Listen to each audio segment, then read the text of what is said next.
Ассаламу алейкум, добрый день, дорогие друзья, дорогие мои подписчики.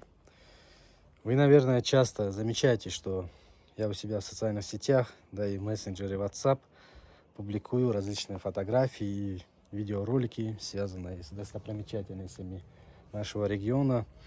И такой же ролик я вчера у себя опубликовал, и люди послушались, и у меня сегодня экскурсия в Горную Чечню на озеро Кизиной-Ам. С погодой очень повезло.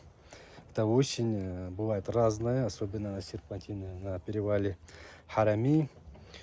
И вот наши гости разошлись по территории турбазы. У меня пока свободное время.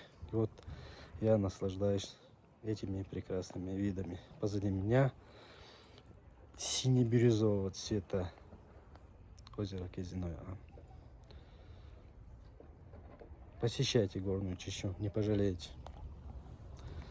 Сейчас у меня восхождение вот по этим ступенькам.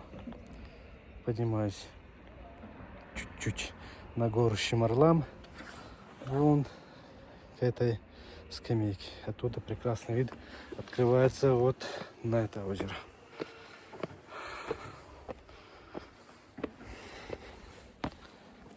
Вижу, что мой пример понравился людям. Вот сейчас идут туристы тоже.